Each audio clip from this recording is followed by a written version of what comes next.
भूल जाई ना कछु संदेहा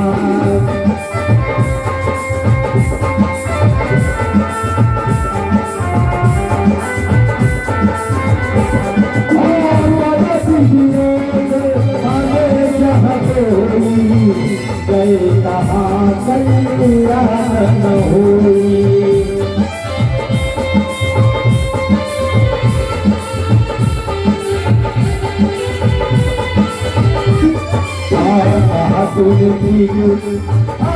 तूने ठीक करा मेरा जीवन माता को तूने ठीक प्यारी मेरा जीवन माता को बिलाए बिलाए सही बिलाए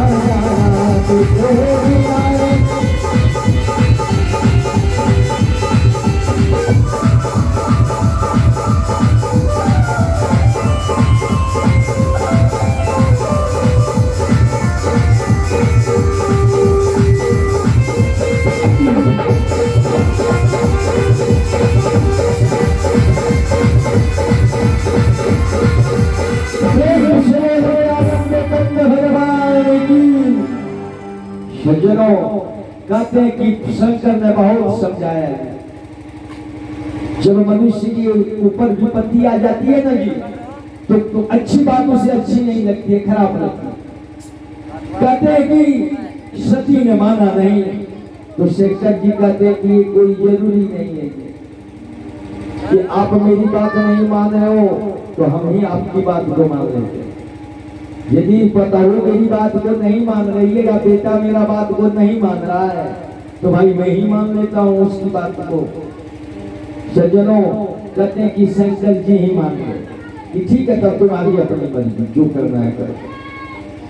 कहते हैं कि 10-5 गण दे करके शंकर ने भेज दिया कि जाओ देखते हैं कि राम की कथा में सुख नहीं मिला अब निर्भर जाओ देखो वहां सुख मिल जाए।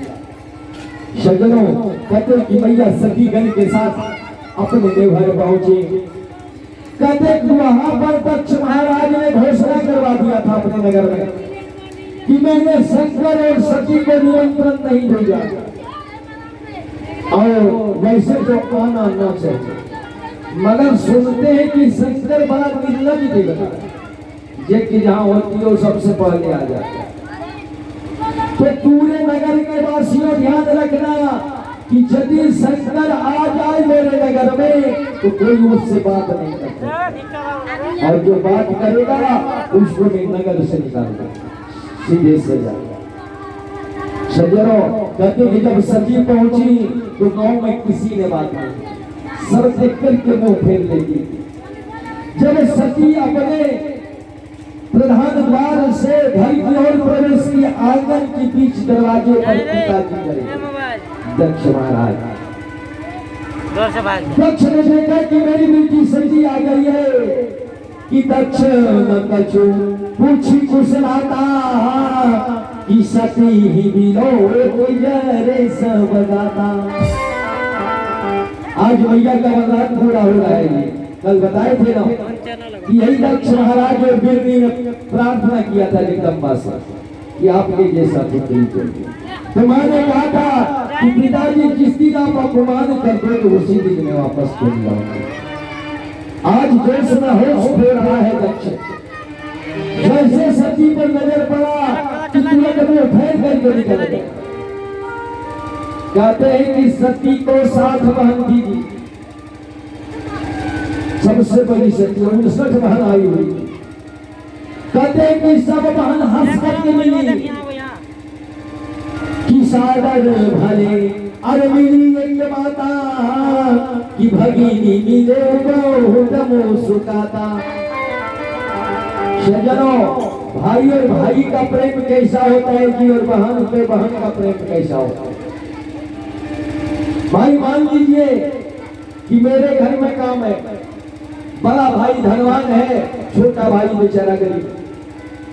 बड़ा फंक्शन हो रहा है, कुटुंब मित्र आए हुए हैं, छोटा भाई फटा हुआ कपड़ा पहन के घूम रहा है।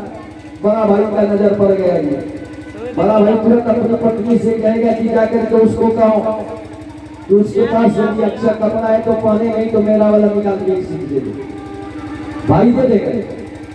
मगर वही बहन, एक बहन बड़ी घर में विवाह हुई है और दूसरी बहन बड़ी घर में, दोनों में भरा गई है।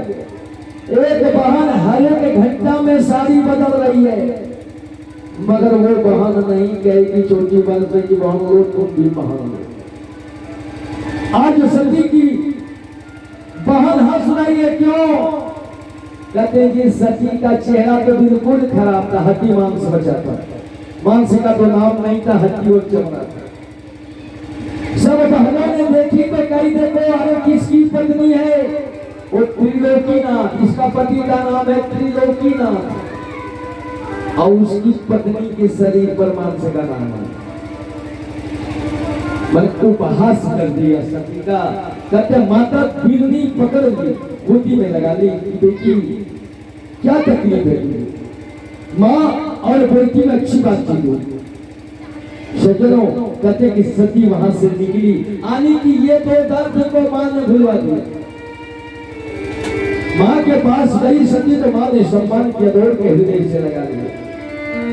सज्जनों, सती चली जगीशाला की ओर, देखे पिताजी और क्या क्या व्यवस्था की है।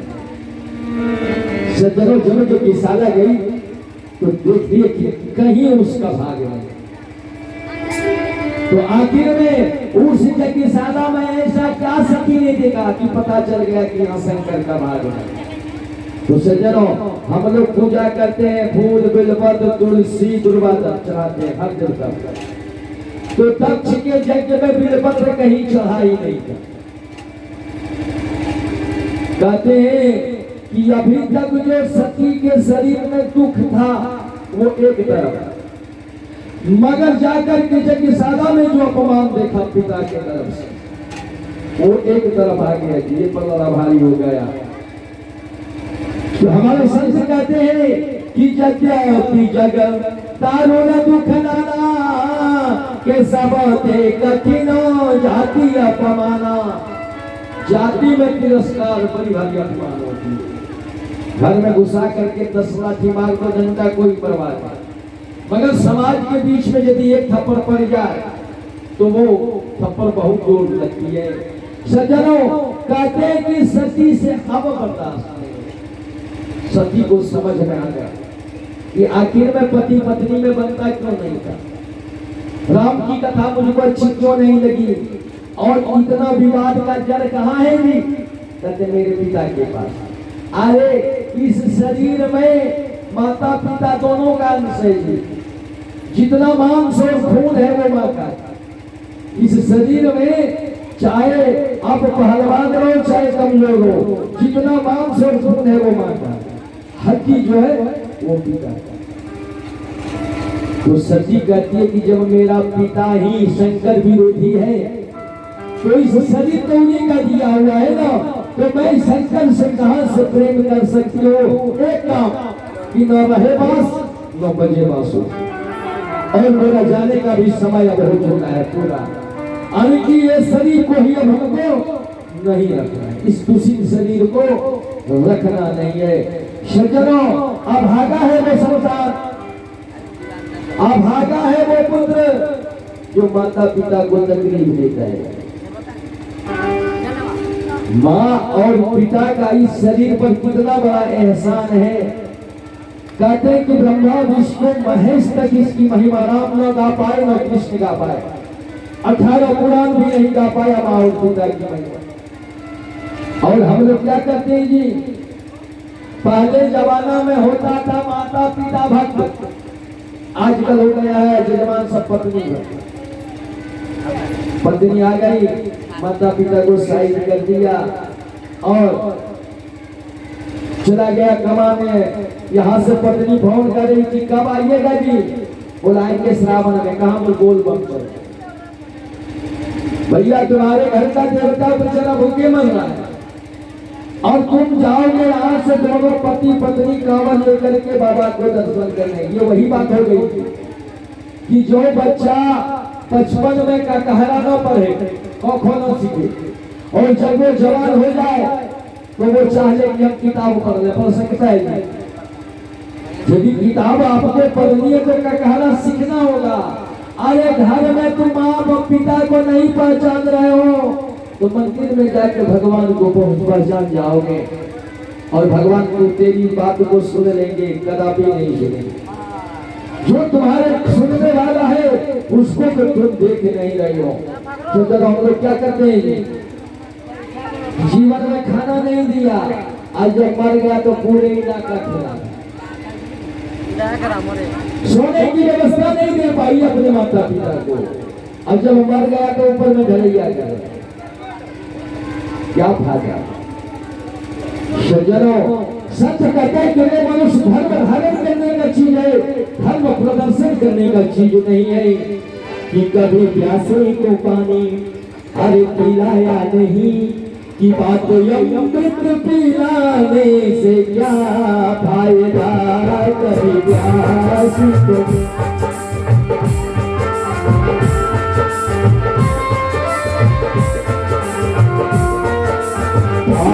कभी उठाया नहीं, कभी गिरते हुए को उठाया नहीं। सब आंसू बहाने से क्या फायदा। उठाया नहीं, सब आंसू बहाने से क्या फायदा।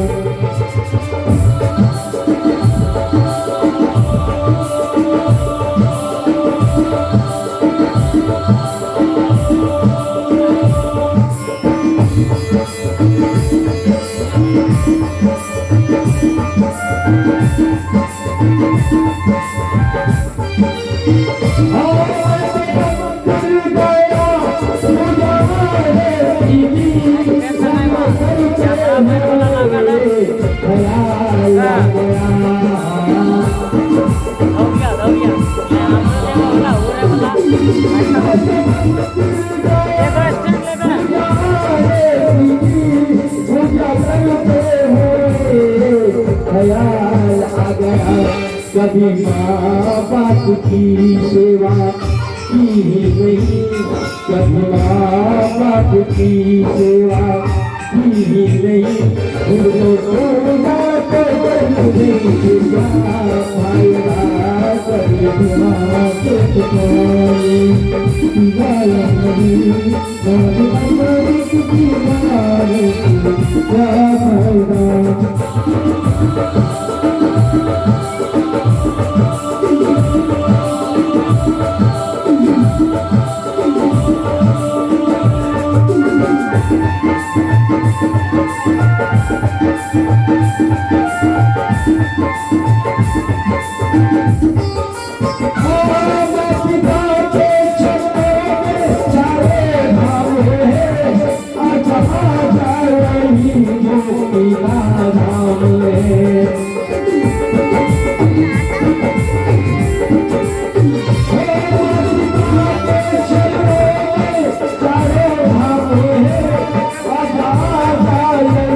कभी गिरते हुए को उठाया नहीं, कभी गिरते हुए उठाया नहीं। आंसू बहाने से क्या फायदा। कभी अमृत पिलाने से क्या फायदा।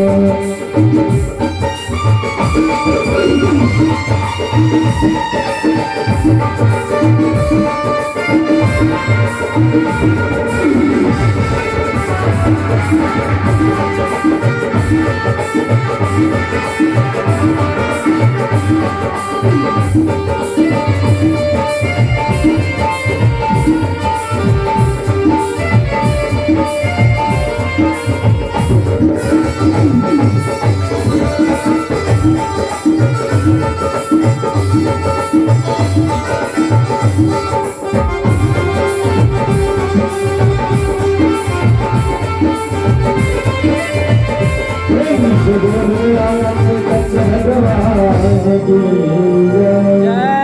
सज्जनों, कहते कि सजी ने समस्त सभासदों के कहा कि